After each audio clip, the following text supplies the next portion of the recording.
അതുകൊണ്ടാണ് ബിദ്അത്തിന്റെ കക്ഷികൾക്ക് സിയം വലിയുല്ലാഹി എന്ന് കേൾക്കുമ്പോൾ അവർ ഭയക്കുന്നു, അവർ പരിഹസിക്കുന്നു.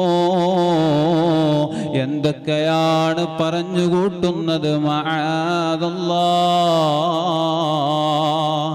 ശൈഖുനായ ഒരു മനുഷ്യനായിട്ട് പോലും അംഗീകരിക്കാൻ കഴിയാത്തവർ, ഭ്രാന്തനെന്ന് മുദ്ര കുത്തുന്നവർ,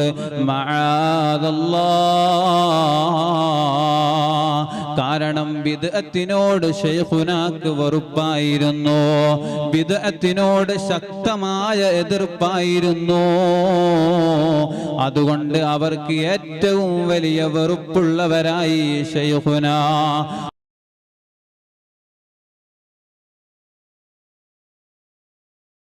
അവിടുത്തേക്ക് പുത്തൻവാദികളോട്, ബിദ്അത്തിന്റെ കക്ഷികളോട് ശക്തമായ വെറുപ്പായിരുന്നുവെന്ന് സുൽത്താനുൽ ഉലമ കാന്തപുരം ഉസ്താദിന്റെ വാക്കുകളിലൂടെ നമ്മളെത്ര കേട്ടു.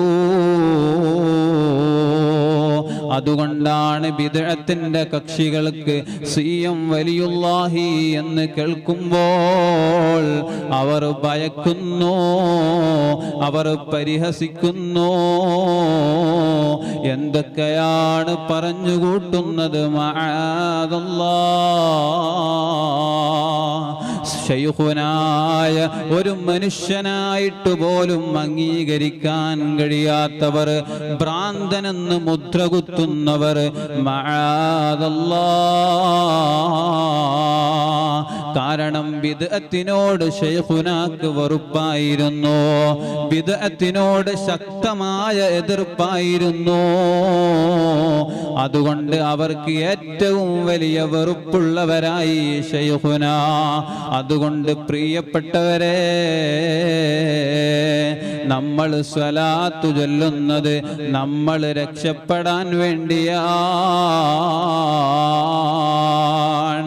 അതുകൊണ്ടല്ലേ നബി സല്ലല്ലാഹു അലൈഹി വസല്ലമ തങ്ങളുടെ അടുക്കലേക്ക് ഉബയ്യ് ഇബ്നു കഅബ് തങ്ങൾ വന്ന് പറയുകയാണ്, യാ റസൂലല്ലാഹ്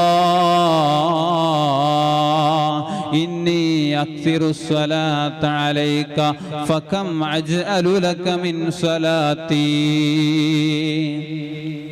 നബിയേ, എന്റെ സർവ സമയവും അങ്ങയുടെ സ്വലാത്തു ചൊല്ലാൻ വേണ്ടി ഞാൻ തീരുമാനിച്ചിരിക്കുന്നു നബിയേ. ഈ ഹദീസിനെ മഹാന്മാർ വിശദീകരിക്കുന്നു. ഫർള് നിസ്കാരങ്ങൾ, ഫർളുകൾ നിർവഹിച്ചതിന് ശേഷമുള്ള സുന്നത്ത് നിർവഹിക്കാനുള്ള സമയങ്ങൾ മുഴുവനും നബിയേ, ആ സുന്നത്ത് നിർവഹിക്കാനുള്ള സമയങ്ങൾ ധാരാളമായി അങ്ങേക്ക് വേണ്ടി സ്വലാത്തു ചൊല്ലാൻ ഞാൻ മാറ്റിവെക്കട്ടെ നബിയേ. നബി തങ്ങളോട് പറയാണ്, നബി തങ്ങളെ എൻ്റെ ജീവിതത്തിലെ പകുതി ഭാഗം അതിനു വേണ്ടി മാറ്റിവെക്കട്ടെ നബിയേ. നബി തങ്ങൾ പറഞ്ഞു, ഫഇൻ സിത്ത ഫഹുവ ഖൈറുൽ ലക, എത്ര വർദ്ധിപ്പിച്ചാലും അത് ഗുണകരമാണ് ഉബയ്യ് ഇബ്നു കഅബ്. നബി തങ്ങളോട് ചോദിച്ചു, ഞാൻ സുന്നത്തിന് വേണ്ടി മാറ്റിവെക്കുന്ന സമയത്തിലെ പകുതി ഭാഗം സ്വലാത്തിന് വേണ്ടി മാറ്റിവെച്ചോട്ടെ നബിയേ. നബി തങ്ങൾ പറയുന്നു, മാശിഅത ഫഇൻ സിത്ത ഫഹുവ ഖൈറുൽ ലക, എത്ര വർദ്ധിപ്പിക്കുന്നോ അത് ഗുണകരം തന്നെ. മഹാനവറുകൾ വീണ്ടും ചോദിക്കുകയാണ്. ഇങ്ങനെ ചോദിച്ച് നബി തങ്ങൾ പറയുന്നു, ഫൈൻ സിത്ത ഖൈറുൽ ലക, എത്ര വർദ്ധിപ്പിച്ചാലും ഉബയ്യ് ഇബ്നു കഅബ് നിനക്കതൊരു ഗുണമാണ്, നിനക്ക് ഖൈറാണ്. അവസാനം ഉബയ്യ് ഇബ്നു കഅബ് തങ്ങൾ പറയുന്നു, അജ്അലു ലക സ്വലാത്തി കുല്ലഹാ, നബിയേ ജീവിതത്തിന്റെ മുഴുവൻ സമയങ്ങളും എന്റെ ഫർള് നിർവഹണത്തിന് ശേഷം ഞാൻ അങ്ങയുടെ സ്വലാത്തിന് വേണ്ടി മാറ്റിവച്ചിരിക്കുന്നു നബിയേ. ഇതങ്ങ് കേട്ടപ്പോൾ ആരംഭപ്പൂവായ ലോകനേതാവായ മുഹമ്മദുർ റസൂലുള്ളാഹ് സ്വല്ലല്ലാഹു അലൈഹി വഅലാ ആലിഹി വസഹ്ബിഹി വസല്ലമ തങ്ങൾ പറയുന്നു, ഇദൻ തക്ഫാഹമ്മക വയഗ്ഫിറു ലക ദംബക വയഗ്ഫിറു ലക ദംബക. ഉബയ്യ് ഇബ്നു കഅബ്,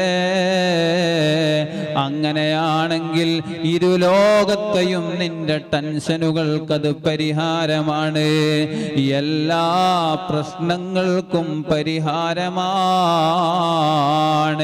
ദുനിയാവിലുള്ള പ്രശ്നങ്ങൾക്കും പരിഹാരമാണ്, ആഖിറത്തിലുള്ള പ്രശ്നങ്ങൾക്കും പരിഹാരമാണ്.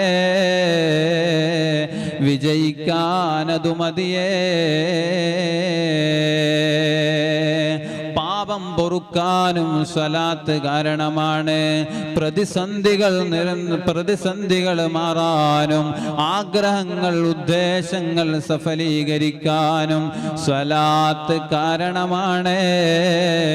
ഉബയ്യ് ഇബ്നു കഅബ് സന്തോഷം നബി തങ്ങൾ സുവിശേഷം അറിയിക്കുന്നു. അതുകൊണ്ടാണ് ശൈഖുനാ സുൽത്താനുൽ ഉലമയുടെ ഹളറത്തിൽ ആര് എന്ത് പ്രശ്നം വന്ന് പറഞ്ഞാലും ഈ സാധുവായ ഞാൻ ഒരിക്കൽ ഉസ്താദ് അവറുകളോട് ഒരു പ്രയാസത്തെക്കുറിച്ച് പറഞ്ഞപ്പോൾ എന്നോട് പറഞ്ഞു, മോനെ സ്വലാത്ത് ധാരാളം ചൊല്ലിക്കോ, എല്ലാത്തിനും പരിഹാരമുണ്ടാകുമെന്നാണ്.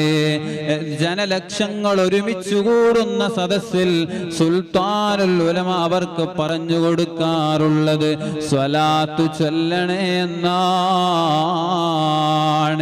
ഇക്കഴിഞ്ഞ മാസം ആലപ്പുഴയിൽ SSFന്റെ 50ാം വാർഷികത്തിന്റെ പ്രഖ്യാപന സമ്മേളനം. ഉസ്താദ് ആനന്ദിച്ച നിമിഷം, ഉസ്താദ് സന്തോഷിച്ച നിമിഷം, ഉസ്താദിന്റെ മക്കളോട് പറയാണ്, ഓ കുട്ടികളെ, നിങ്ങളെല്ലാ നിസ്കാരത്തിന് ശേഷവും 10 വീതം സ്വലാത്തു ചൊല്ലണേ. അത് നിങ്ങളുടെ എല്ലാ പ്രശ്നത്തിനും പരിഹാരമാണ്. നിങ്ങൾക്ക് ദുനിയാവ് വിജയിക്കാനും അത് മതിയേ, ആഖിറത്തിലെ വിജയത്തിനും അത് നിദാനമാണ്.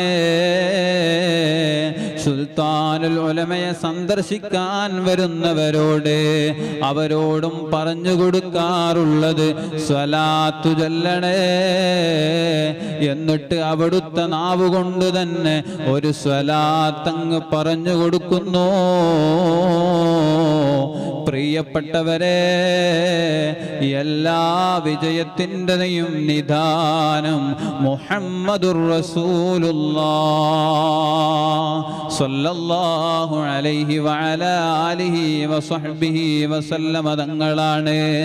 ലോകത്ത് ആരൊക്കെ വിജയിച്ചിട്ടുണ്ടോ അവരൊക്കെ വിജയം കൈവരിച്ചത് ഹബീബായ തങ്ങൾ മുഖേനയാണ്.